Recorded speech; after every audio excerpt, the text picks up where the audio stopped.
السلام علیکم ورحمۃ اللہ وبرکاتہ۔ آئیے دونوں جہاں کے مالک مختار، مدینے کے تاجدار، شہی ابرار کی بارگاہ رسالت میں درود پاک کا نذرانہ پیش کر دیں۔ پڑھیں اللہم صلی علی سیدنا مولانا محمد وعلی آلہ وصحبہ وبارک وسلم۔ الصلاۃ والسلام علیک یا رسول اللہ حبیب اللہ نبی اللہ صلی اللہ تعالی علیہ وسلم۔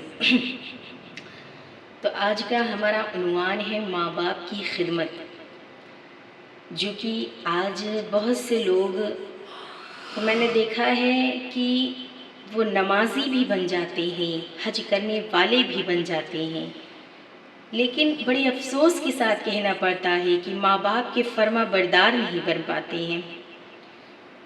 ماں باپ سامنے ہوتے ہیں اور ان سے نظریں چرا کر جانا پڑتا ہے کہ کہیں میں جاؤں گا، کہیں میں جاؤں گی تو کہیں وہ اپنا رونا نہ رونے بیٹھ جائیں۔ اللہ اکبر۔ اے میری پیاری پیاری ماں بہنوں، یاد رکھنا، اگر ماں باپ ہی راضی نہ رہیں گے تو اللہ اور اس کا محبوب کیسے راضی ہوگا؟ کیونکہ رب کریم فرماتا ہے کہ اے میرے بندو، اگر چاہتے ہو کہ میں تم سے راضی ہو جاؤں تو مجھ سے پہلے میرے محبوب کو راضی کرو۔ اور محبوب خدا ارشاد فرماتے ہیں کہ اے میری امتی، اگر چاہتے ہو میں تم سے راضی ہو جاؤں تو پہلے اپنے والدین کو راضی کرو۔ سبحان اللہ۔ تو اے میری پیاری پیاری ماں بہنوں، غور فرمائیے کہ ایک مرتبہ ایک شخص اللہ تبارک تعالیٰ سے عرض کرتا ہے کہ اللہ رب العالمین، اگر میری یہ دعا قبول ہو گئی تو میں منت مانتا ہوں کہ میں حور کی پیشانی اور جنت کے چوکھٹ کا بوسہ لوں گا۔ وہ رب کریم ہے، اس کی دعاؤں کو قبول فرما لیا۔ اب بڑا وہ پریشان ہو گیا، حیران ہو گیا کہ اللہ اب میں کیا کروں؟ میں فرش زمین پر حور کو کہاں لاؤں، جنت کو کہاں لاؤں؟ یہاں وہاں پھر رہا تھا، مصطفیٰ کے کنارے پہنچا، مصطفیٰ جان رحمت کے قدموں میں پہنچا، عرض کرنے لگا یا رسول اللہ، میں بڑا پریشان ہو گیا۔ میرے آقا نے ارشاد فرمایا کیا ہو گیا ہے؟ کہنے لگا یا رسول اللہ، میں نے منت مانی تھی کہ اگر میری یہ دعا قبول ہو جائے تو میں حور کی پیشانی اور جنت کے چوکھٹ کا بوسہ لوں گا۔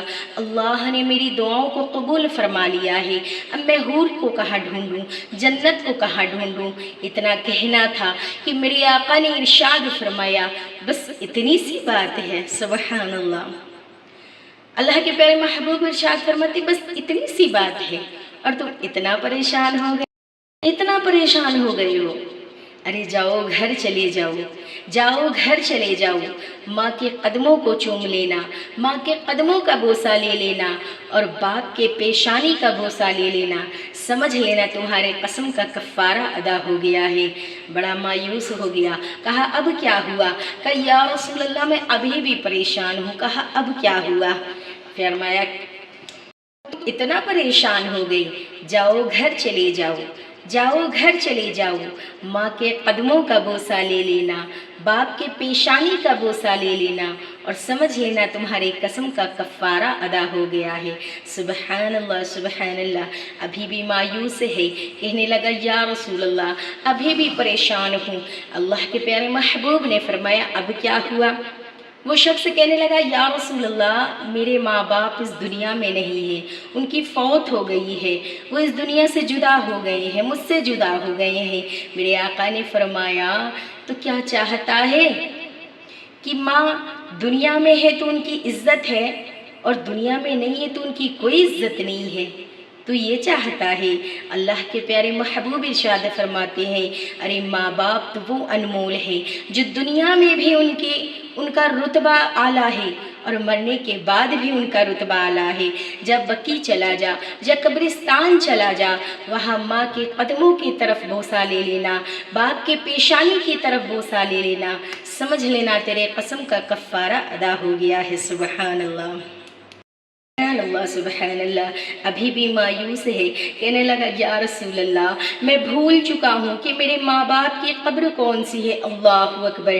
اتنا کہنا تھا، میرے آقا نامدار تاجدار مدینہ فرماتے ہیں تو پھر تو گھر چلا جا، دو خطیں کھینچ لے، دو لکیریں کھینچ لے، ایک کو ماں کا تصور کر لے، دوسرے کو باپ کا تصور کر لے، ماں کے قدموں کی طرف چوم لینا، باپ کے پیشانی کی طرف چوم لینا، سمجھ لینا تیرے قسم قسم کا کفارہ ادا ہو گیا ہے۔ سبحان اللہ کہ ماں باپ کی وہ شان ہے کہ شاعر کہتا ہے کہ ماں باپ کی خدمت میں دل و جان لٹاؤ، ماں باپ کی خدمت میں دل و جان لٹاؤ، قرآن کا فرمان ہے تم اس کو نبھاؤ، اور کرو ماں باپ کی خدمت تمہارے کام آئے گی، یہی خدمت تمہیں اللہ سے جنت دلائے گی، یہی خدمت تمہیں اللہ سے جنت دلائے گی۔ سبحان اللہ۔